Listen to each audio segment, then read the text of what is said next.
Hello, it's Waseem. You are watching my YouTube channel Waseem Muneeri official.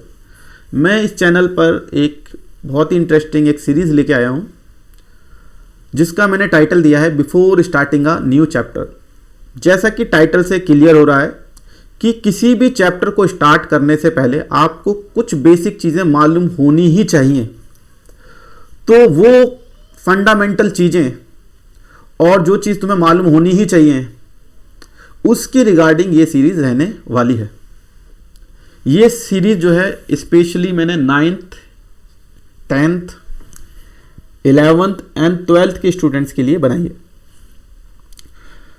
इस series के बारे में और भी डिटेलिंग से बताने से पहले मैं आपके साथ एक एक्सपीरियंस शेयर करता हूँ। मैंने ये पाया है कि कुछ स्टूडेंट को कुछ चैप्टर बहुत ही ज़्यादा टफ लगते हैं, बहुत ही ज़्यादा, और वही चैप्टर दूसरे स्टूडेंट को बहुत ही ज़्यादा इजी लगते हैं। तो मैंने इसका रीज़न ढूंढने की कोशिश करी तो मैंने ये पाया कि कुछ स्टूडेंट्स को जो चैप्टर बहुत ज़्यादा टफ लग रहा है कि उसके पीछे कारण क्या है, क्यों इसे इतना टफ लग रहा है। तो मैंने ये देखा कि कुछ हर चैप्टर का एक है ना, कुछ बेसिक चीज़ें होती हैं, वो ज़्यादा नहीं होती, बहुत ही कम होती हैं, वो बहुत कम होती हैं। पूरी बुक में तो बुक मिला दें तो बहुत ज़्यादा हो जाएंगी, लेकिन अगर किसी एक ही चैप्टर की बात करें तो बहुत कम होती हैं वो। अगर बच्चे को वो 6-7 चीज़ें मालूम हैं, ज़्यादा नहीं, हर चैप्टर में 6 से 7-8 चीज़ें होती होंगी, वो अगर उसको मालूम है तो वो चैप्टर उसके लिए बहुत ही ज़्यादा आसान हो जाता है। और अगर वो उसको नहीं मालूम है तो वो चैप्टर उसके लिए बहुत ज़्यादा टफ हो जाता है। तो इस प्रॉब्लम को सॉल्व करने के लिए मैंने ये सीरीज़ बनाई है जिसका मैंने टाइटल दिया है before starting a new chapter. तो जैसे कि टाइटल से क्लियर हो रहा है कि आप कोई भी चैप्टर जब स्टार्ट करने जा रहे हो तो आपको स्टार्टिंग में वो क्या क्या चीज़ें मालूम होनी चाहिए। 6 से 8 चीज़ें जो हैं वो क्या हैं जो तुम्हें उस चैप्टर के बारे में मालूम होनी ही चाहिए, जिससे वो चैप्टर आपके लिए बहुत ज़्यादा आसान हो जाए। और अगर वो चीज़ें नहीं मालूम तो आपको डेफिनेटली वो चैप्टर बहुत बहुत बहुत ही ज़्यादा टफ लगने वाला है। तो इस सीरीज में मैं हर चैप्टर उठाऊंगा, 9th का, 10th का, 11th का, 12th का, और उस चैप्टर में क्या क्या चीज़ें आपको मालूम होनी चाहिए पहले स्टार्ट करने से पहले उस चैप्टर को, वो उसके बारे में यहाँ पे मैं डिस्कस करूँगा। ओके, तो आज जो मैं चैप्टर लेने वाला हूँ वो क्लास 10th का साइंस का चैप्टर लेने वाला हूँ, चैप्टर फर्स्ट, जिसका नाम है केमिकल रिएक्शंस एंड इक्वेशन। चलो स्टार्ट करते हैं, ठीक है। इस चैप्टर में जो हम पढ़ने वाले हैं वो है की पॉइंट्स, डायग्राम, पिक्चर्स और कुछ इंपॉर्टेंट वीडियोस हम इस चैप्टर में हम डील करेंगे। सबसे पहली चीज़ इसको मैं 1 बोल देता हूं। सबसे पहली चीज़ जो है आपको जो मालूम होनी चाहिए इस चैप्टर के अंदर वो है आपको डिफरेंस मालूम होना चाहिए फिजिकल चेंज और केमिकल चेंज के बारे में। ऐसा क्यों, यही क्यों मालूम होना चाहिए तुम्हें? देखो, इस चैप्टर का नाम था केमिकल, क्या नाम था इसका नाम? Chemical reaction and equation. अब आप ये मानिए कि केमिकल जो रिएक्शन है ये होती क्या है? Chemical reaction nothing but a chemical change को ही बोलते हैं। किसको बोलते हैं? केमिकल चेंज को। तो जब आपको केमिकल चेंज मालूम ही नहीं होगा तो इस चैप्टर का आपको बेसिक क्लियर ही नहीं हो सकता कभी भी। तो आपको जब भी इस चैप्टर को पढ़ना है तो आपको जो है सबसे पहले आपको केमिकल चेंज के बारे में मालूम होना चाहिए। केमिकल चेंज और फिजिकल चेंज के बारे में मालूम होना चाहिए, क्योंकि केमिकल चेंज ही क्या होता है? केमिकल रिएक्शन होता है। तो इसके बारे में आपको मालूम होना ही चाहिए। तो क्या मालूम होना चाहिए? केमिकल चेंज क्या होता है? तो केमिकल चेंज एक ऐसा चेंज होता है जिसमें कोई न्यू सब्सटेंस बनता है। फिजिकल चेंज में कोई न्यू सब्सटेंस नहीं बनता। जैसे कि आपने कोई वुड ली, उसको चॉप कर दिया, तो इसमें कोई न्यू चीज थोड़ी बनी। पहले भी वुड थी, बाद में भी कटने के बाद भी क्या रही? वुड रही। लेकिन सपोज करो आपने जो है किसी वुड को बर्न कर दिया। जब बर्न आपने कर दिया तो नई चीज बनी। क्या बनी? नई चीज जो है आपका ऐश बनी, ठीक है, गैस निकली, ये सब नई चीजें बनी, ठीक है। तो इसमें न्यू सब्सटेंस फॉर्म होता है हमेशा। और एग्जांपल लें फिजिकल चेंज का, जैसे कि मेल्टिंग ऑफ आइस, इसमें कोई नई चीज बनी क्या? नहीं, कोई भी नई चीज नहीं बनी। ये जो है पहले भी क्या था बताओ, आइस बनने से पहले भी ये H2O ही था, बट सॉलिड फॉर्म में था। और बाद में जब ये पानी बन गया मेल्ट होने के बाद, तब भी क्या है, ये H2O है। बस ब्रैकेट में इसके क्या लगा देते हैं हम, L, और इसमें क्या लगा देते हैं, S। S मतलब ये सॉलिड था, लेकिन दोनों का केमिकल कंपोजिशन क्या था, सेम था। तो कोई नई चीज तो बनी नहीं, तो ऐसे चेंज को हम फिजिकल चेंज बोलते हैं। जैसे रस्टिंग ऑफ आयरन है, ठीक है, इसमें नई चीज बनी रस्ट, तो ये भी क्या है, केमिकल चेंज है। तो केमिकल चेंज की क्या खास बात होती है, इसमें नई चीज बनती है, और दूसरी चीज जो है ये इरिवर्सिबल होते हैं, मतलब एक बार ये हो गए तो इनको तुम वापस दोबारा से जैसे पहले थे उनको वैसा नहीं कर सकते। तो ये इस केमिकल चेंज की खास बातें होती है। और केमिकल चेंज ही क्या होता है, केमिकल चेंज ही केमिकल रिएक्शन होता है। तो ये पहली चीज है जो आपको मालूम होनी ही चाहिए। दूसरी चीज जो आपको इस चैप्टर में मालूम होनी चाहिए वो है reactants and products. Reactants and products क्या होते हैं? तो रिएक्टेंट्स क्या होते हैं, जो किसी भी केमिकल रिएक्शन में पार्टिसिपेट करते हैं उसको हम बोलते हैं रिएक्टेंट। जैसे फॉर एग्जांपल मैंने कोई कॉल लिया, कॉल मतलब कोयला,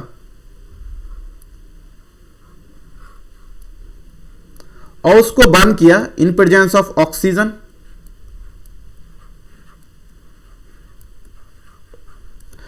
तो कार्बन डाइऑक्साइड बनी। क्या बनी? कार्बन डाइऑक्साइड बनी। अब ये कार्बन डाइऑक्साइड जो है ये एक न्यू चीज है। क्या है? ये एक न्यू चीज है। और तो न्यू चीज बनी तो ये क्या है? केमिकल रिएक्शन है। तो केमिकल रिएक्शन में जिन्होंने पार्टिसिपेट करते हैं, जो जो पार्टिसिपेट करते हैं, इन्होंने पार्टिसिपेट किया, इनको हम बोलेंगे रिएक्टेंट्स। क्या बोलेंगे? रिएक्टेंट्स बोलते हैं। और जो नई चीज बनती है, जैसे कि इसमें क्या बनी है हमारे, कार्बन डाइऑक्साइड, तो कार्बन डाइऑक्साइड क्यों क्या बोलेंगे? प्रोडक्ट। क्या बोलेंगे? प्रोडक्ट। तो जो भी नई चीज बनती है उनको हम प्रोडक्ट्स बोलते हैं, और जो जिनसे बनती हैं उन्हें हम रिएक्टेंट्स बोलते हैं। इसको मैंने यहां पे आपको डेफिनेशन भी मार्क करा रखी है, तो आप जो है इसको भी पढ़ लें। The substance which take part in a chemical reaction are called reactants, and the new substance, जो किसी भी रिएक्शन में न्यू सब्सटेंस फॉर्म होते हैं, ठीक है, जो केमिकल रिएक्शन की वजह से बनते हैं, उनको हम क्या बोलते हैं?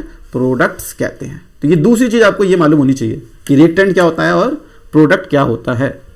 तीसरी चीज जो आपको मालूम होनी ही चाहिए वो है एलिमेंट के सिंबल। एलिमेंट के सिंबल।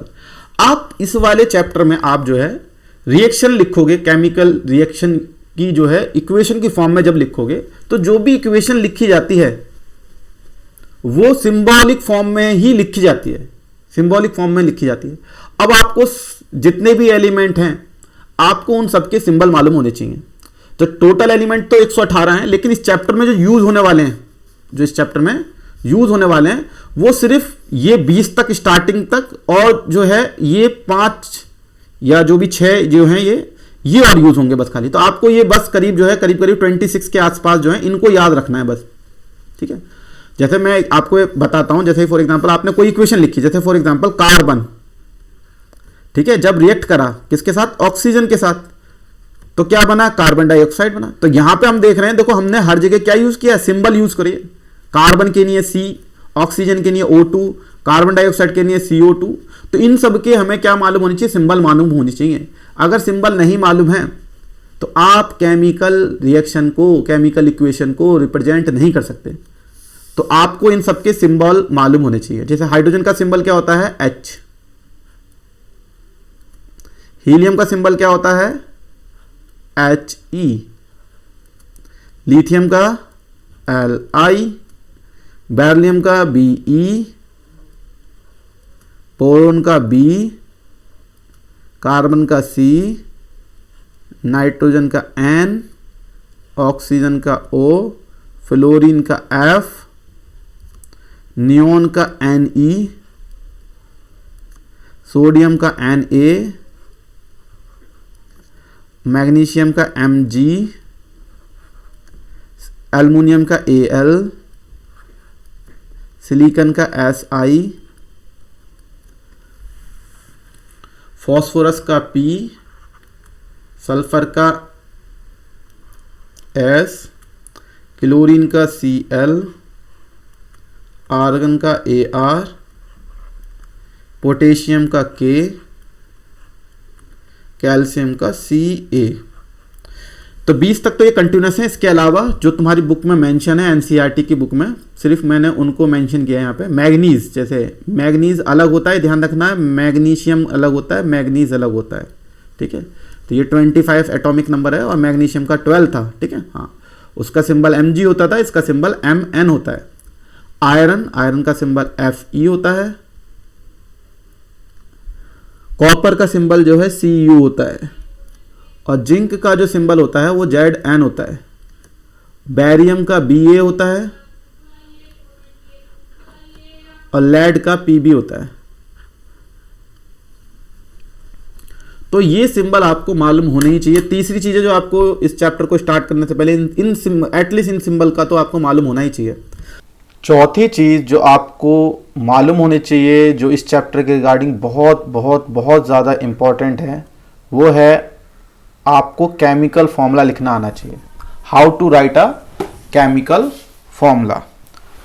अगर आपको केमिकल फॉर्मूला किसी भी स्टूडेंट को अगर नहीं आता है लिखना, तो वो इस चैप्टर को नहीं समझ पाएगा, उसको वो चैप्टर बहुत ज़्यादा टफ लगने वाला है। बिकॉज इस चैप्टर के नाम में ही क्या है, chemical reaction and equation. Equation जो है वही स्टूडेंट लिख पाएगा जिसको केमिकल फॉर्मूला लिखना आता है। अब केमिकल फॉर्मूला लिखने के लिए मैं यहाँ पे आपको एक मेथड बताऊंगा, ठीक है। तो उसके लिए मैंने आप सिर्फ 2 ही स्लाइड तैयार करी हैं। अगर आप जिस भी स्टूडेंट ने इन 2 स्लाइड को ध्यान से, ठीक है, पढ़ा और देखा और मेरी बात को ध्यान से सुनेगा, वो दुनिया का कोई भी केमिकल कंपाउंड का फॉर्मूला लिख सकता है, ठीक है। तो इसको मैंने 2 स्लाइड में, पहली स्लाइड में तो बस आपको कोई फॉर्मूले जो है, कुछ जो मैंने एलिमेंट और कंपाउंड दिए उनके जस्ट फॉर्मूलों को एज इट इज याद कर लेना है। सेकंड वाली स्लाइड में मैंने कुछ आयन के नाम और उनके सिंबल दिए हैं, वो अगर तुम याद कर लोगे तो बाकी सारे फॉर्मूले उससे हो जाएंगे। तो इस वाली स्लाइड में तो जस्ट आपको क्या है, इनके एज इट इज नाम याद कर लें। जैसे मैग्नीशियम, ये मेटल है, शुरू के 5 जो एलिमेंट हैं ये सब मेटल हैं और मेटल के अंदर सिर्फ जो है जो सिंबल आपने पढ़ा है बस वही लिखा जाता है। जैसे मैग्नीशियम के लिए खाली क्या लिखोगे, Mg लिखोगे। आयरन के लिए Fe लिखोगे। कॉपर के लिए Cu लिखोगे। सिल्वर के लिए Ag लिखोगे। जिंक के लिए Zn लिखोगे। खाली जिंक लिखा है, जिंक सल्फेट नहीं, जिंक लिखा है तो Zn लिखना है बस खाली आपको। सोडियम लिखा है कहीं पे खाली जस्ट सोडियम, तो आपको जस्ट क्या लिखना है, Na। तो मेटल तो यहां पे खत्म हो गए। अब मेटल के जैसे नाम लिखे जाते हैं वैसे गैसेस के नहीं लिखे जाएंगे, ठीक है। जो तुम्हारे सिलेबस में कुछ गैसेस हैं, जैसे ऑक्सीजन, खाली O नहीं लिखना है इसको, क्योंकि ऑक्सीजन, ठीक है, O की फॉर्म में एग्जिस्ट नहीं करती, O2 की फॉर्म में एग्जिस्ट करती है। क्योंकि O जो है, खाली O, वो अनस्टेबल होती है, इसलिए वो 2 O मिलके O2 बनाते हैं और तब एग्जिस्ट करती है ऑक्सीजन गैस, ठीक है। ये किस फॉर्म क्या होती है, ऑक्सीजन गैस जो है इस फॉर्म में एग्जिस्ट करती है। ऐसे ही नाइट्रोजन जो गैस है वो N2 की फॉर्म में एग्जिस्ट करती है, N2। तो कहीं पे भी रिएक्शन में जस्ट नाइट्रोजन लिखा हुआ है, रिएक्ट विद हाइड्रोजन लिखा हुआ है, तो नाइट्रोजन की जगह आपको N2 लिखना पड़ेगा, ठीक है। सिमिलरली जैसे क्लोरीन है, क्लोरीन का क्या होता है, वो भी डायटोमिक फॉर्म में रहती है, डायटोमिक मतलब Cl2 की फॉर्म में रहती है। सिमिलरली ब्रोमीन जो है वो Br2 की फॉर्म में रहती है। मैंने उन्हीं गैसेस को मेंशन किया है जो तुम्हारी बुक में मेंशन है। हाइड्रोजन H2 की फॉर्म में एग्जिस्ट करती है। अब ये तो गैसेस हो गई। इसके बाद कुछ इंपॉर्टेंट केमिकल कंपाउंड है, जैसे कि वाटर का जो फॉर्मूला होता है वो क्या होता है, मोस्ट ऑफ द स्टूडेंट्स को इसका फॉर्मूला मालूम होगा, फिर भी हम इसे मेंशन कर देते हैं। H2O होता है, इसका क्या होता है, H2O। अमोनिया का NH3। ये वाले फॉर्मूले जो हैं आपको एज इट इज याद कर लेने हैं, ठीक है। सल्फ्यूरिक एसिड का H2SO4।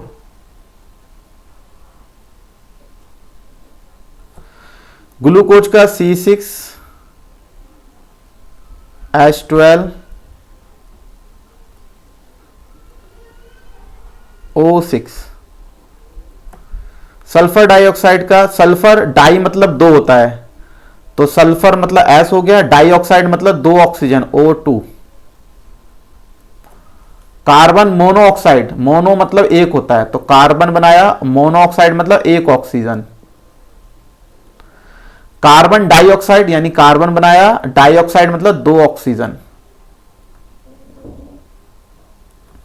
सल्फर ट्राइऑक्साइड, तो सल्फर मतलब S और ट्राइऑक्साइड मतलब 3O यानी O3, तो SO3 किसका फॉर्मूला हो गया, सल्फर ट्राइऑक्साइड का। नाइट्रोजन डाइऑक्साइड, तो नाइट्रोजन मतलब N और डाइऑक्साइड मतलब O2।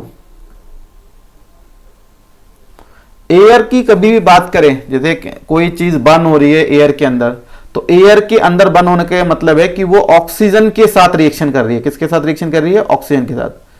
तो आपको याद रखना है एयर मतलब आपको O2 याद रखना है, O2। मिथेनॉल CH3 OH होता है, इसको भी एज इट इज याद कर लीजिए। बाय द वे इसका जो है हम जो है चैप्टर 4 में कैसे बनता है ये भी हम बताएंगे, इसका भी नाम लिखना सीखेंगे। मिथेन का भी हम चैप्टर 4 में ही कैसे नाम लिखा जाएगा इसको हम तरीकों सीखेंगे, लेकिन इस चैप्टर के लिए आप इसको एज इट इज याद कर लें। कोल का जो केमिकल फॉर्मूला होता है वो है खाली कार्बन। तो ये हमारी एक स्लाइड कंप्लीट होती है। ये स्लाइड में याद होनी चाहिए, एक स्लाइड और है वो याद करनी है बस आपको, तो आप दुनिया का कोई भी केमिकल फॉर्मूला लिख सकते हो। दूसरी जो स्लाइड है जो आपको आनी चाहिए, जो केमिकल फॉर्मूला लिखने के लिए बहुत ज्यादा इंपॉर्टेंट है, वो है आयन वाली स्लाइड। इसमें सारे आयन के नाम लिखे हुए हैं और उनके सिंबल दिए हुए हैं। तो इस स्लाइड में आपको आयन के नाम और सिंबल दिए हुए हैं। ये अगर आपको याद है तो आप जो है केमिकल फॉर्मूला किसी भी कंपाउंड का बहुत ही आसानी से लिख सकते हैं। जैसे यहां पे दे रखा है सोडियम का क्या होता है Na, और इसके ऊपर चार्ज है प्लस, प्लस मतलब 1 होता है, +1। ठीक है, यहां पे भी प्लस है खाली मतलब +1 है, प्लस है खाली +1 है। ठीक है, और जहां पे खाली माइनस लिखा है इसका मतलब -1 है। ठीक है, तो ये है। तो चार्ज जो होता है वो हमें वैलेंसी बता देता है। चार्ज जो होता है जैसे सोडियम पे +1 है तो इसकी वैलेंसी कितनी होगी, 1 हो गई। जैसे कि मैग्नीशियम पे 2 चार्ज है तो इसकी वैलेंसी कितनी होगी, 2 हो गई। जैसे कि यहाँ पे सल्फेट के ऊपर सल्फेट SO4 इसका फॉर्मूला है और इसके ऊपर चार्ज कितना है, 2, तो 2 इसकी वैलेंसी होगी, वैलेंसी। तो चार्ज जो होता है वही वैलेंसी होती है। ठीक है, अब ये टेबल से आपको कैसे फॉर्मूला लिखते हैं ये मैं बताता हूं। ठीक है, लेकिन इससे पहले मैं कुछ जो है यहाँ पे कुछ आयन दिए हुए हैं, आयन के नाम दिए हुए हैं, नेम, लेकिन इनका सिंबल जो है तुम्हारी एनसीईआरटी में मेंशन नहीं है, लेकिन ये एनसीईआरटी में इनका जिक्र हुआ है तो इनके मैं आपको सिंबल बता देता हूं। तो कॉपर का क्या होता है, Cu, और इसके ऊपर चार्ज होता है +2 यानी कि इसकी वैलेंसी कितनी होगी, 2 हो गई। लेड का होता है Pb और इसके ऊपर चार्ज होता है +2 यानी कि इसकी भी वैलेंसी कितनी होती है, 2। सिल्वर का होता है Ag और इस पे चार्ज होता है +1 यानी इसकी वैलेंसी 1 होती है। बैरियम का Ba, ये बहुत ज़्यादा यूज हुआ है, मैंने सिर्फ उन्हीं एलिमेंट को, उन्हीं आयन को लिया है जो तुम्हारे सिलेबस में मेंशन हुए हैं, +2। फेरस का है Fe, आयरन दो वैलेंसी के साथ एग्जिस्ट करता है, एक +2 उसको फेरस बोलते हैं और एक +3 जिसको फेरिक बोलते हैं। मैग्नीज का Mn, +2 होती है इसकी वैलेंसी। ब्रोमाइड का Br, इसकी -1 होती है। तो ये हो गया हमारे पास जितने भी तुम्हारी बुक में, एनसीईआरटी बुक में जितने भी तुम्हें केमिकल कंपाउंड गिवन है सब इसी टेबल से बन जाएंगे। सर हमें याद कैसे रहेगा, तो इसके लिए मैं आपको ट्रिक बताता हूं। जैसे फॉर एग्जांपल जैसे मैग्नीशियम है, तो मैग्नीशियम का जो है आपको एटॉमिक नंबर मालूम होना चाहिए। एटॉमिक नंबर कितना होता है मैग्नीशियम का, 12।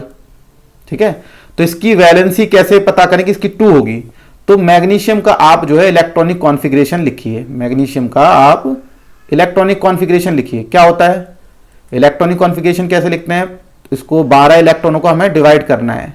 तो पहले में कितने आएंगे, 2 आएंगे, दूसरे में कितने आएंगे, 8।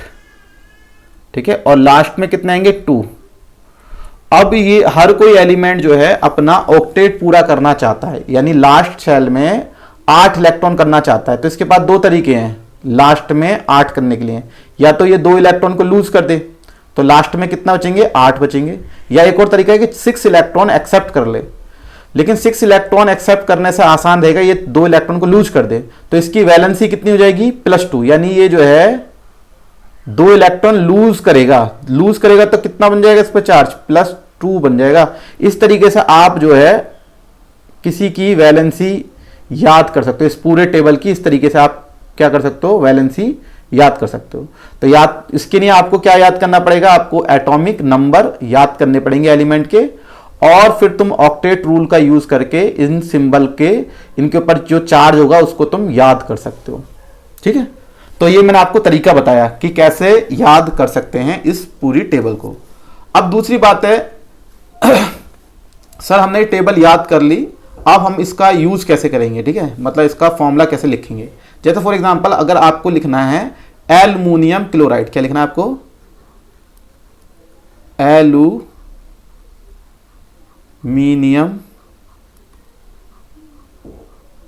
क्लोराइड, ये आपको लिखना है। तो आप पहले एल्युमिनियम का सिंबल देखेंगे, एल्युमिनियम का सिंबल देखना है आपको। एल्युमिनियम क्या है, एल्युमिनियम जो है आपको ये मिल गया, यहां पे जो है हमारा एल्युमिनियम मिल गया। एल्युमिनियम का सिंबल है Al, एल्युमिनियम का सिंबल है Al। अब इसकी वैलेंसी देखो, वैलेंसी मतलब होता है इसके ऊपर चार्ज, तो इसके ऊपर चार्ज जो है वो कितना आया है, +3, तो इसकी वैलेंसी कितनी होगी, 3 होगी। हमें चार्ज का साइन नहीं देखना है, खाली इसका नंबर देखना है बस खाली। क्लोराइड, क्लोराइड देखिए, क्लोराइड ये रहा, इसका सिंबल है Cl, इसके ऊपर माइनस लिखा हुआ है, मतलब -1 रहा होगी इसकी वैलेंसी, तो हमें साइन नहीं देखना, खाली इसका मैग्नीट्यूड यानी 1 देखना है बस खाली। तो इसको क्रॉस मल्टी पहले ये भी देख लेना है क्रॉस मल्टीप्लिकेशन से पहले कि किसी के टेबल में आ तो नहीं रहे हैं, अगर आ रहे हैं तो उस टेबल से उसको कट भी करना होता है। ठीक है, तो अभी तो ये किसी टेबल में नहीं आ रहे हैं, ठीक है, अदर देन 1 में हमें चेक करना होता है। तो इसका फॉर्मूला क्या बन जाएगा बताओ, इसका फॉर्मूला बन जाएगा Al और कितना AlCl3, ये एल्युमिनियम क्लोराइड का क्या बन गया, फॉर्मूला बन गया। इस तरीके से आप किसी का भी फॉर्मूला बता सकते हैं। जैसे फॉर एग्जांपल एक एग्जांपल और कर लेते हैं, जैसे आपको लिखना है सपोज करो मैग्नीशियम ऑक्साइड का, किसका, मैग्नीशियम ऑक्साइड का। मैग्नीशियम का सिंबल क्या होता है, Mg, ये रहा यहां पे लिखा हुआ है मैग्नीशियम का सिंबल, और इसके ऊपर चार्ज कितना है, 2, तो इसकी वैलेंसी कितनी हो गई, 2। ऑक्साइड का क्या होता है सिंबल, ऑक्साइड का होता है O2O, और इसके ऊपर चार्ज कितना है, 2, तो यानी इसकी वैलेंसी कितनी होगी, 2। अब देखो ये पहले से ही एक 2 के टेबल में आ रहे हैं दोनों जो है, तो पहले से सिंप्लीफाई करो, 2 1 जा 2, 2 1 जा 2। अब इसे क्रॉस मल्टीप्लिकेशन कर दीजिए, तो Mg को 1 से करोगे तो क्या आएगा, Mg आएगा, यहां लिख देते हैं, और O को 1 से करोगे तो O आएगा। ये इसका क्या बन गया, फॉर्मूला बन गया। तो मैंने आपको 2 स्लाइड बताई, एक इससे पहले वाली और एक ये वाली। इस स्लाइड के अंदर जो है हमने, इससे पहले वाली स्लाइड में हमें जो एलिमेंट दिए थे, कंपाउंड दिए थे, उनको एज इट इज उनके फॉर्मूले याद कर ले। इसमें हमें आयन दिए हुए हैं इस स्लाइड के अंदर, इन आयन के नाम और सिंबल आपको याद करने हैं बस। फिर इस बुक के अंदर, इस चैप्टर के अंदर जितने भी केमिकल कंपाउंड दिए, आप किसी का भी फॉर्मूला आप लिख सकते हैं। जो हमने सीखा है अब हम उसका यूज करते हैं। इस स्लाइड में हमें केमिकल कंपाउंड दिए हुए हैं, उनके केमिकल नेम दिए हुए हैं, जैसे कि इस वाले का नाम है एल्युमिनियम क्लोराइड। अब हमें इन केमिकल नेम का यूज़ करते हुए इनका केमिकल फॉर्मूला लिखना है। तो हमने जो 2 स्लाइड इससे पहले पढ़ी थी, हमने उसमें आयन और उनके सिंबल पढ़े थे। जैसे एल्युमिनियम क्लोराइड, तो एल्युमिनियम का सिंबल होता था Al, इस पे चार्ज होता था +3, यानी इसकी वैलेंसी होगी +3।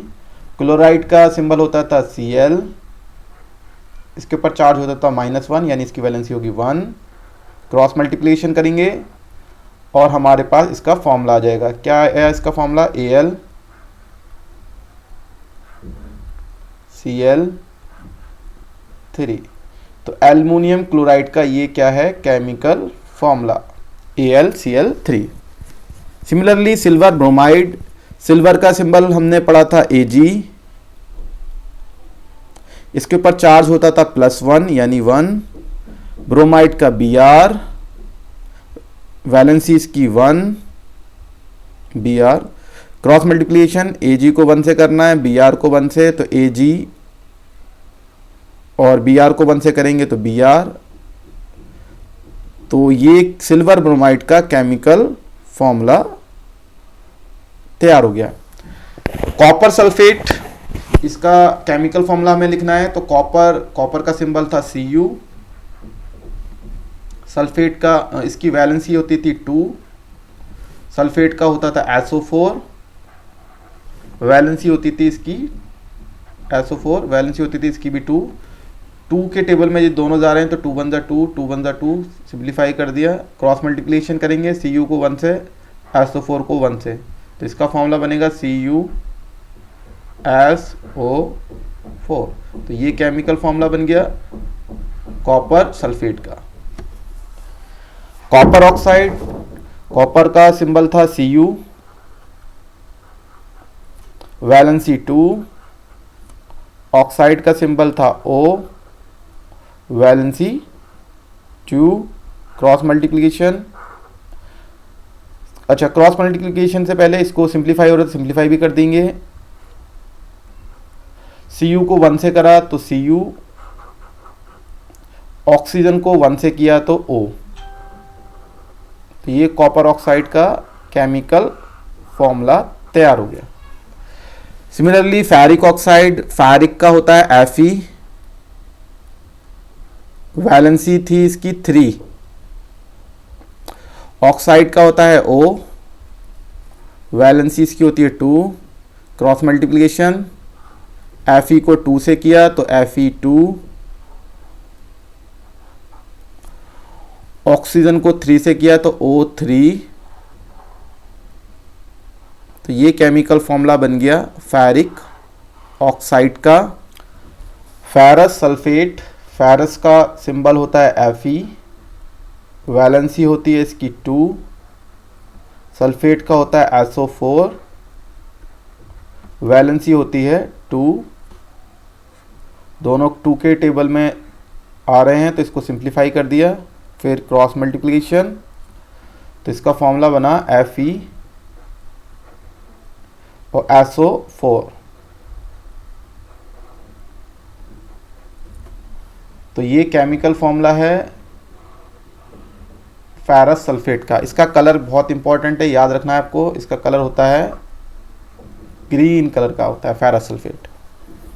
लैड ऑक्साइड, लैड का सिंबल होता है Pb, वैलेंसी 2 होती है, ऑक्साइड का होता है O, वैलेंसी इसकी भी 2 होती है। क्रॉस मल्टीप्लिकेशन, क्रॉस मल्टीप्लिकेशन से पहले हम इसे सिंप्लीफाई हो रहा है तो सिंप्लीफाई कर देंगे, दोनों 2 के टेबल में आ रहे हैं। तो Pb को 1 से करेंगे तो Pb, O को 1 से करेंगे O, PbO। ये केमिकल फॉर्मूला है लैड ऑक्साइड का। लैड आयोडाइड, लैड का सिंबल होता है Pb, वैलेंसी 2 होती है, आयोडाइड का सिंबल होता है I, वैलेंसी 1, क्रॉस मल्टीप्लिकेशन, तो केमिकल फॉर्मूला बनेगा Pb को 1 से किया तो Pb और I को 2 से करेंगे I2, तो PbI2। ये है केमिकल फॉर्मूला लेड आयोडाइड का। हाइड्रोजन क्लोराइड, हाइड्रोजन का सिंबल होता है H, वैलेंसी 1 होती है, क्लोराइड का होता है सिंबल Cl, वैलेंसी 1 होती है। क्रॉस मल्टीप्लिकेशन करेंगे तो इसका केमिकल फॉर्मूला बनेगा H को 1 से किया H, Cl को 1 से करेंगे तो Cl, HCl। ये है केमिकल फॉर्मूला हाइड्रोजन क्लोराइड, इसको हाइड्रोक्लोरिक एसिड भी कहते हैं। कॉपर क्लोराइड, कॉपर का सिंबल होता है Cu, वैलेंसी होती है 2 +2 क्योंकि इस पे चार्ज होता है। क्लोराइड का होता है सिंबल Cl, इस पे चार्ज होता है -1 यानी इसकी वैलेंसी होगी 1। क्रॉस मल्टीप्लिकेशन Cu और क्लोरीन को 2 से करना है तो Cl2, तो CuCl2 ये है केमिकल फॉर्मूला कॉपर क्लोराइड का। जिंक सल्फेट Zn सिंबल होता है जिंक का, इसकी वैलेंसी होती है 2, सल्फेट का होता है SO4, वैलेंसी इसकी भी 2, सिंप्लीफाई हो रहे हैं 2 के टेबल से, क्रॉस मल्टीप्लिकेशन कर देंगे, Zn को 1 से किया तो Zn, SO4 को 1 से करेंगे तो SO4, तो ये जिंक सल्फेट का फॉर्मूला बन गया। कुछ केमिकल कंपाउंड दिए हुए हैं like sodium chloride, calcium oxide, calcium hydroxide, magnesium oxide and so on. ये इनका भी हम इसी तरीके से फॉर्मूले का, इन सारे केमिकल नेम का केमिकल फॉर्मूला लिख सकते हैं, ठीक है। ये आपको करना है, लेकिन ये मैं नहीं करूँगा, ये आपको करना है और इनका केमिकल फॉर्मूला को आपको कमेंट बॉक्स में मेंशन करना है। एक इस स्लाइड पे है, इसकी एक नेक्स्ट स्लाइड है, इस पे भी जो है दिए हुए हैं ये बैरियम सल्फेट, लेड क्लोराइड। इस स्लाइड पे भी जितने भी ये सॉल्ट दिए हुए हैं, केमिकल कंपाउंड दिए हुए हैं, इन सभी केमिकल कंपाउंड के केमिकल फॉर्मूले को आपको लिखना है और इनको कमेंट बॉक्स में मेंशन करना है। पांचवी चीज जो आपको मालूम होनी चाहिए, ठीक है, वो है जो जो एलिमेंट चैप्टर फर्स्ट के अंदर, पूरी बुक के अंदर जो जो एलिमेंट और जो जो कंपाउंड दिए गए हैं उनके बारे में थोड़ा बहुत आइडिया होना चाहिए कि उनका कलर वगैरह क्या होता है, ठीक है, वो रूम टेम्परेचर पे किस स्टेट में होते हैं, गैसियस होते हैं या वो लिक्विड होते हैं, ठीक है, थोड़ा सा आइडिया होता है तो इससे हमें केमिस्ट्री को समझना थोड़ा और भी ज़्यादा आसान हो जाता है, ठीक है, और इंटरेस्ट आता है। सबसे इंपॉर्टेंट बात है उसे इंटरेस्ट आता है। और जब हमें ये मालूम पड़ता है अच्छा ये तो हमारी डेली लाइफ में यहाँ पे यूज़ होता है, तो हमारी केमिस्ट्री बहुत ही ज़्यादा आसान और इंटरेस्टिंग हो जाती है। तो इसलिए हम जो फिफ्थ में जो है, हम इस चैप्टर में जो भी एलिमेंट और जो भी कंपाउंड पढ़े हैं उनका मैं तुम्हें, ठीक है, बता रहा हूँ कहाँ कहाँ पे ये आपको देखने को मिलते हैं। जैसे हाइड्रोजन गैस, ठीक है, हाइड्रोजन गैस मैंने बताया था, सिंबल बताया दिया हमने, H2 इसका सिंबल होता है। ये ज़्यादातर बैलून वगैरह में, एडवर्टीजमेंट वाले बैलून होते हैं, ठीक है, उसमें भर के रखते हैं। ऑक्सीजन तो आपको मालूम ही है, मेडिकल में बहुत ज़्यादा यूज़ होती है, सिलेंडर में इसको स्टोर करके रखा जाता है। और नाइट्रोजन जो है वो चिप्स वगैरह जो होते हैं उसके अंदर भरी जाती है, और हमारे एटमॉस्फेयर में भी बहुत ज़्यादा, सबसे ज़्यादा परसेंटेज जो है वो नाइट्रोजन का ही है। और क्लोरीन जो है उसका कलर आपको थोड़ा सा याद रखना है, ये येलोइश ग्रीन टाइप की होती है, ये बोतल में आपको दिख रहा होगा हल्का हल्का कलर जो है येलोइश ग्रीन जैसा कलर है। ऐसे ही ब्रोमाइन जो गैस है वो रेड ब्राउन जैसी होती है, ठीक है। तो इससे हमें थोड़ा आइडिया मिल गया, ठीक है, कि गैस जो है, इतना ही आइडिया हमें बस मालूम होना चाहिए। इस स्लाइड में मैंने कुछ केमिकल कंपाउंड्स को मेंशन किया है। ये सिर्फ वही केमिकल कंपाउंड है जो कि हमारे फर्स्ट चैप्टर, केमिस्ट्री के फर्स्ट चैप्टर में मेंशन है। इसमें सबसे पहला है वाटर। वाटर का केमिकल फॉर्मूला होता है H2O, most of the students को मालूम ही है, और इसके अनगिनत यूजेज हैं, इतना इम्पोर्टेंस है, ये सबको मालूम होगा, बिना इसके हमारे लिए सर्वाइव करना भी बहुत ज़्यादा मुश्किल है। इसकी इम्पोर्टेंस को ऐसे भी समझ सकते हैं कि जब भी हम किसी प्लेनेट के ऊपर, ठीक है, जाते हैं, ठीक है, सबसे पहले हमारा काम यही रहता है कि उस प्लेनेट पे पानी है या नहीं, ठीक है, क्योंकि अगर पानी मिल गया तो फिर जो है बाकी सब उस पर सर्वाइव करना भी पॉसिबल हो सकता है, ठीक है। और लेकिन हमें इसके केमिस्ट्री के पॉइंट ऑफ व्यू से देखें तो इसकी क्या यूजेज है, तो हमारी कोई भी जो रिएक्शन होती है ज़्यादातर वो एक्वस स्टेट में होती है, यानी कोई भी केमिकल को रिएक्शन कराने से पहले हम उसको पानी में डिज़ोल्व कर लेते हैं, ठीक है। तो जैसे NaCl है, एक्वस स्टेट को हम इस तरीके से शो करते हैं NaCl, और पानी में अगर ये डिज़ोल्व है, अगर नमक ये जो है पानी में डिज़ोल्व है तो AQ लिखेंगे। तो आप देखोगे मोस्ट ऑफ द रिएक्शन आपके जो फर्स्ट चैप्टर में मेंशन है वो जो है एक्वस स्टेट में होती हैं, यानी वो पानी में डिज़ोल्व होता है पहले केमिकल जो होता है, ठीक है। तो इससे आप समझ सकते हो कि कितना इंपॉर्टेंस है इस वाटर का, ठीक है। दूसरा जो केमिकल कंपाउंड है जो बहुत ज़्यादा यूज़ होता है वो है NH3 अमोनिया। इसका फर्टिलाइजर वगैरह में यूज़ है और तुम्हारे फर्स्ट चैप्टर में मेंशन है, इसलिए मैंने भी यहाँ पे इसको मेंशन किया गया है, ठीक है। इसका फॉर्मूला याद रखना है बस आपको, NH3। सल्फ्यूरिक एसिड, इसका फॉर्मूला होता है H2SO4, इसको किंग ऑफ एसिड भी बोलते हैं, और इसको बहुत जगह इसका यूज़ है, जैसे बहुत सारे एसिड को ही बनाने में इसका यूज़ करते हैं, नाइट्रिक एसिड, ठीक है, और हाइड्रोक्लोरिक एसिड, और फर्टिलाइज़र में भी इसका यूज़ होता है, ठीक है, जेट के फ्यूल बनाने में भी इसका यूज़ होता है, बहुत सारी जगह इसका यूज़ है। ग्लूकोज, ग्लूकोज जो है आपका अगर बात करें इस चैप्टर में क्यों मेंशन किया गया है, वैसे इसका बहुत सारे यूज है। जब भी हम कुछ खाना खाते हैं तो फाइनली वो ब्रेक हो जाता है ग्लूकोज के अंदर और फिर हमें उसी से एनर्जी मिलती है, ठीक है। तो इस प्रोसेस को जिस फूड से एनर्जी मिलने को रेस्पिरेशन बोलते हैं, और रेस्पिरेशन जो है हमारे फर्स्ट चैप्टर में मेंशन है।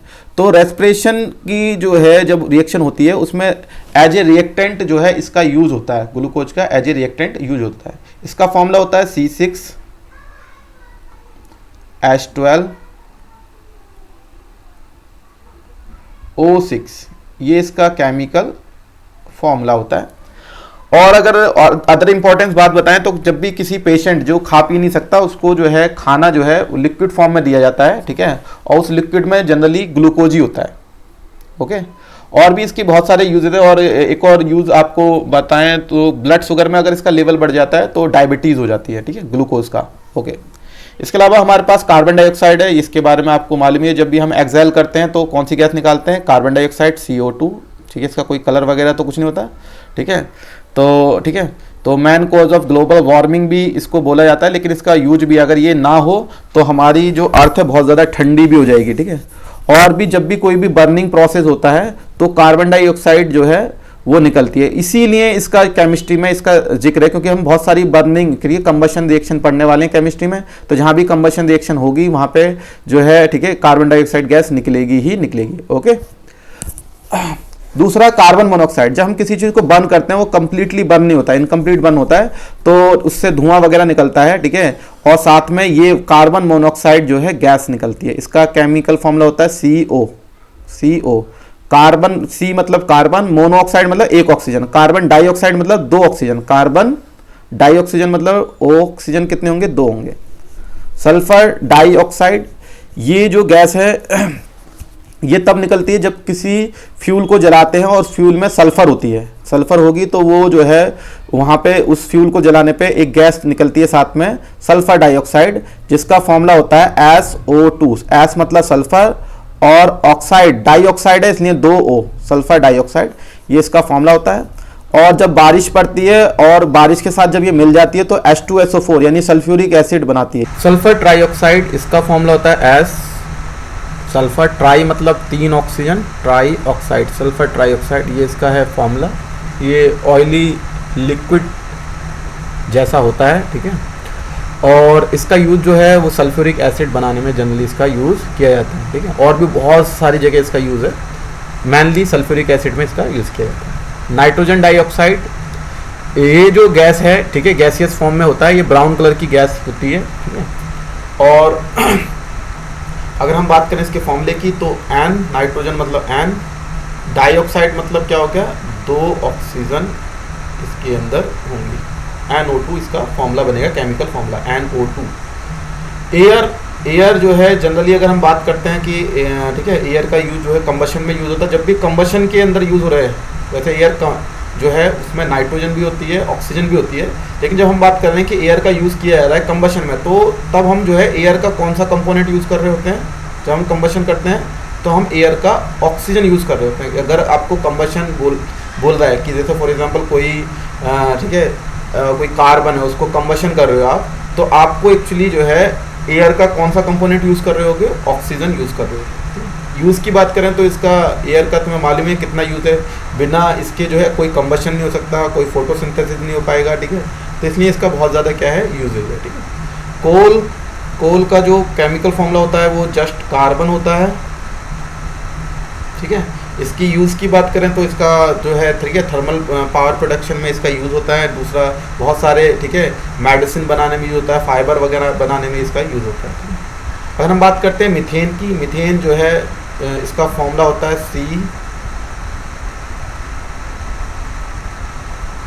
CH4, ये इसका क्या है केमिकल फॉर्मूला होता है।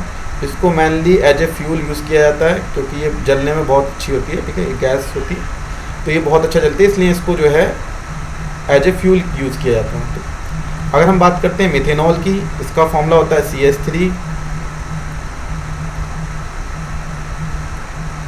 OH, मिथेनॉल, ठीक है।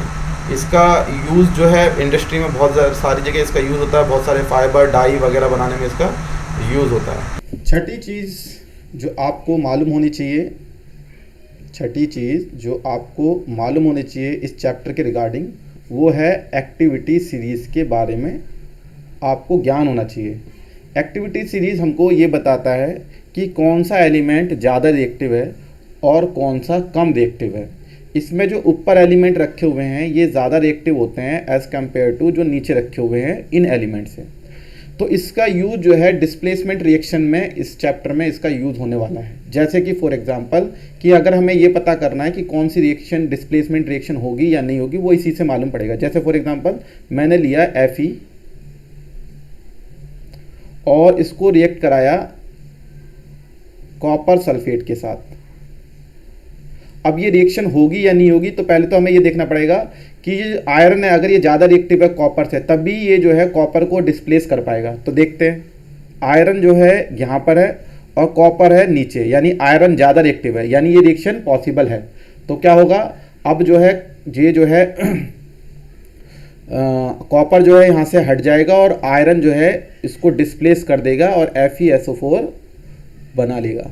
तो हमने ये रिएक्शन हमारा जो है, हमें कैसे मालूम पड़ा ये रिएक्शन होगा या नहीं होगा, हमें एक्टिविटी सीरीज से ही मालूम पड़ा। ठीक है, जैसे फॉर एग्जांपल अगर मैं इस रिएक्शन को ऐसे ना देके अगर मैं ऐसे दिया होता, कॉपर देता यहाँ पे और यहाँ पे लिखता मैं आयरन सल्फेट FeSO4, तो क्या ये रिएक्शन हो पाता? नहीं हो पाता। क्यों? कॉपर को जो है, अगर ये रिएक्शन तभी होती है जब कॉपर ज़्यादा रिएक्टिव होता है आयरन से, लेकिन कॉपर तो कम रिएक्टिव होता है आयरन से, तो इसलिए ये रिएक्शन पॉसिबल नहीं होती। यानी डिस्प्लेसमेंट रिएक्शन अगर हमें मैं अपनी पकड़ बनानी है तो आपको ये वाली जो है सीरीज याद होनी चाहिए। ठीक है, अब इसको याद करने का कोई तरीका है, हाँ, इसके लिए एक निमोनिक है। ठीक है, उससे आप इसको इजीली याद रख सकते हैं इस सीरीज को। कैसे? जैसे कि के से काशी,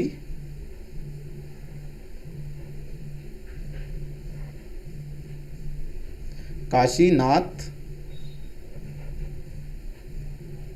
का माली,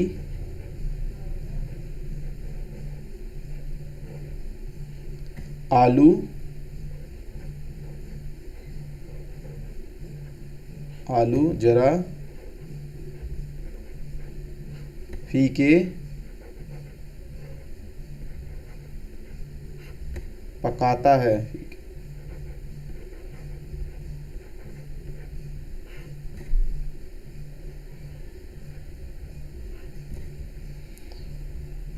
कौन है आगे आओ। तो आप इस निमोनिक से इसको याद कर सकते हैं। सातवीं चीज जो इस चैप्टर के रिगार्डिंग बहुत ज़्यादा इंपॉर्टेंट है, ठीक है, जो कि एक बेसिक कंसेप्ट है, ठीक है, वो है कलर। आपको कलर का ज्ञान होना चाहिए। जो केमिकल कंपाउंड आप पढ़ोगे इस चैप्टर के अंदर, उनके कलर का आपको ज्ञान होना चाहिए। ठीक है, जैसे फॉर एग्जांपल जब आप एक टॉपिक पढ़ोगे इसके अंदर कोरोजन, कोरोजन बेसिकली क्या होता है, जब किसी मेटल सरफेस को, ठीक है, एयर में ओपन छोड़ देते हैं तो उस पर किसी ऑक्साइड या फिर किसी कार्बोनेट या फिर किसी सल्फाइड की लेयर चढ़ जाती है, जिससे उसका सरफेस खराब हो जाता है, डल हो जाता है। उस प्रोसेस को कोरोजन कहते हैं। वहां पे भी आपका कलर का यूज है। कैसे? जैसे फॉर एग्जांपल जब आप न्यू आयरन को खरीदते हो तो वो ग्रे कलर का होता है, लेकिन जब उसको एयर में एक्सपोज कर दिया जाता है तो थोड़े दिन बाद हम देखते हैं कि उसका कलर जो है वो डल हो जाता है। ठीक है, और धीरे धीरे उस पर रेडिश ब्राउन कलर का एक कोटिंग चढ़ जाती है। ठीक है, रेडिश ब्राउन कलर की कोटिंग चढ़ जाती है। ये कोटिंग जो है किसकी होती है? फेरिक ऑक्साइड की होती है, और इसका कलर रेडिश ब्राउन होता है। तो यहाँ पे ये कलर जो है इसका रेडिश ब्राउन, ये इंपॉर्टेंट है, ये ध्यान रखना है आपको। ठीक है, सिमिलरली जब हम सिल्वर की बात करते हैं, जब न्यू सिल्वर होता है तो उसका कलर जो है वाइट ग्रे होता है, लेकिन इसको एयर में जब एक्सपोज किया जाता है तो ये एयर में प्रेजेंट सल्फर के साथ कांटेक्ट में आती है और इस पर एक ब्लैक कलर की कोटिंग चढ़ जाती है। ठीक है, जैसे यहाँ पे दिखाया गया स्पून है, ये न्यू स्पून है, और ये जब ये जो है इस पे एयर पे एक्सपोज किया गया इसका, तो ये थोड़े दिन बाद ऐसे ब्लैक पड़ जाती है। आपने देखा होगा चांदी की, ठीक है, लोग अंगूठी पहनते हैं, वो भी क्या हो जाती है, थोड़े दिन में ब्लैक पड़ जाती है। ठीक है, तो ब्लैक जो उस पर ब्लैकपन जो आता है उस पर, वो किसकी वजह से आता है? वो सिल्वर सल्फाइड की वजह से आता है। ठीक है, क्योंकि सिल्वर सल्फाइड जो है वो ब्लैक कलर का होता है। सिमिलरली जब कॉपर नया होता है तो वो रेडिश ब्राउन कलर का होता है और ऐसा शाइनी उसका सरफेस होता है, लेकिन जब उसको एयर में एक्सपोज किया जाता है तो उस पर ग्रीन कलर की कोटिंग चढ़ जाती है। ठीक है, तो ये जो ग्रीन कलर की कोटिंग होती है, जैसे यहाँ पे एक ये स्टैचू दिखाया गया है, ये स्टैचू जब नया होगा तो इस कलर का होगा, लेकिन जैसे जैसे वो पुराना होता है, एयर के कांटेक्ट में आता है, तो उस पर ग्रीन कलर की कोटिंग आ जाती है। ये किसकी होती है ग्रीन कलर की कोटिंग? जो कॉपर कार्बोनेट की होती है और इसका कलर जो है ग्रीन होता है। केमिकल रिएक्शन में भी कलर का बहुत ज़्यादा यूज होता है, जैसे कि ये एक रिएक्शन दे रखी है ferrous sulphate. Ferrous sulphate green colour का होता है, लेकिन जब इसको हीट किया जाता है तो ये ferric oxide sulphur dioxide and sulphur trioxide में ब्रेक हो जाता है। तो यहाँ पे फेरिक ऑक्साइड का कलर नोट करने लायक है कि ये कलर जो है इसका वो ब्राउन कलर का होता है। और यहाँ पे जो सल्फर डाइऑक्साइड गैस आती है, इसके बारे में एक बात याद रखनी है, इसकी बर्निंग स्मेल होती है। ठीक है, तो ये आपको याद होना चाहिए।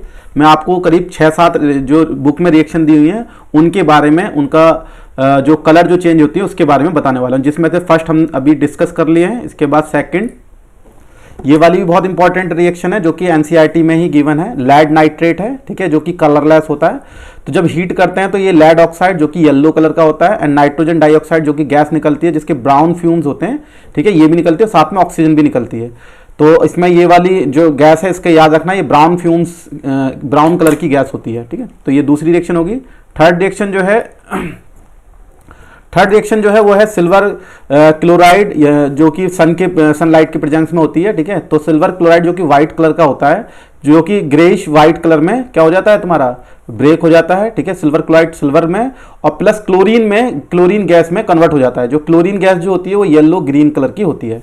ऐसे ही सिल्वर ब्रोमाइड जो कि पेल येलो कलर का होता है, फिर ये भी किस में कन्वर्ट हो जाता है, सिल्वर, यानी कि सिल्वर में जो कि ग्रेइश व्हाइट कलर का होता है, और एक ब्रोमीन गैस निकलती है जो कि रेड ब्राउन कलर की होती है। इसमें एक बात याद रखनी है, ये दोनों रिएक्शन जो है वो फोटोग्राफी में यूज होती है, ब्लैक एंड व्हाइट फोटोग्राफी में इसका यूज होता है। ओके, थर्ड जो रिएक्शन है, थर्ड या फोर्थ जो रिएक्शन है, इसमें क्या है, आयरन है। ठीक है, इसको रिएक्ट कराया गया कॉपर सल्फेट के साथ। ठीक है, तो आयरन तुम्हें मालूम है ग्रे कलर का होता है और कॉपर सल्फेट ब्लू कलर का होता है। ये सॉल्यूशन है, AQ मतलब एक्वस सॉल्यूशन है, पानी के अंदर है ये, तो ये ब्लू कलर का सॉल्यूशन होगा। ठीक है, अब जैसे ये रिएक्शन होती है, क्योंकि आयरन ज्यादा रिएक्टिव होता है तो ये कॉपर को डिस्प्लेस कर देता है, कॉपर अलग हो जाता है और आयरन सल्फेट बन जाता है। अब आयरन सल्फेट का जो कलर होता है वो ग्रीन होता है, आयरन का जो कलर होता है वो क्या होता है, ग्रीन होता है। जबकि इधर जो कॉपर का जो कलर था वो क्या था, जो कॉपर का कलर था, कॉपर सल्फेट का जो कलर था वो क्या था तुम्हारा, कॉपर सल्फेट का कलर जो था वो ब्लू था। ठीक है, और ये कौन से सॉल्यूशन में कन्वर्ट हो गया, ग्रीन कलर में। यहाँ पे आयरन मेटल जो था जो कि ग्रे कलर का था, यहाँ पे जो है वो क्या बना लिया, आयरन सल्फेट बना लिया, ग्रीन सॉल्यूशन, और कॉपर अलग हो गया। और कॉपर का कलर तुम्हें मालूम है कि क्या होता है, रेड ब्राउन कलर होता है। ठीक है, फिफ्थ जो रिएक्शन है वो है आपकी ये, जिसमें जिंक है। ठीक है, जिंक है, ये थोड़ा यहाँ पे पिक्चर थोड़ा नीचे आ गई है। ठीक है, जिंक। ठीक है, जिंक का कलर क्या होता है, सिल्वरी व्हाइट होता है। और कॉपर सल्फेट के साथ जब हम रिएक्शन करते हैं, कॉपर सल्फेट का भी हमने पढ़ा था, ब्लू कलर का सॉल्यूशन होता है, तो जिंक सल्फेट बनता है जो कि कलरलेस होता है। ठीक है, और साथ में कॉपर बनता है जो कि कॉपर क्या है, रेड ब्राउन का होता है। ओके, इसके बाद जो है आपको एक और रिएक्शन है, इसमें भी आपको कलर का ध्यान रखना है। यहाँ पे लेड है, और ये जो लेड है तुम्हारा, ये किस कलर का होता है, रेड, जो लेड होता है ये ब्लूइश ग्रे कलर का होता है। जब हम कॉपर क्लोराइड जो कि ग्रीन कलर का होता है इसके साथ रिएक्शन करते हैं तो लेड क्लोराइड बनता है जो कि कलरलेस होता है, और कॉपर बनता है, कॉपर जो रेड ब्राउन होता है। ठीक है, वन मोर रिएक्शन इसके बाद जो हमें पढ़नी है वो है, ये बहुत इंपॉर्टेंट रिएक्शन है। ठीक है, ये एक्चुअली एनसीईआरटी में जो है वैसे मेंशन नहीं है। ठीक है, तो इसमें क्या है, पोटेशियम आयोडाइड है जो कि कलरलेस, इसका सॉल्यूशन कलरलेस होता है, एक्वस सॉल्यूशन। लेड नाइट्रेट, ये भी क्या होता है, कलरलेस होता है, लेकिन जैसे ही इनको मिलाते हैं तो एक येलो कलर की पीपीटी बनती है जो कि लेड आयोडाइड की होती है। ठीक है, लेड आयोडाइड का कलर क्या होता है, येलो होता है, और साथ में पोटेशियम नाइट्रेट का एक्वस सॉल्यूशन बनता है जो कि कलरलेस होता है। इसमें क्या है आपका जो है, ये जो है बैरियम क्लोराइड होता है जो कि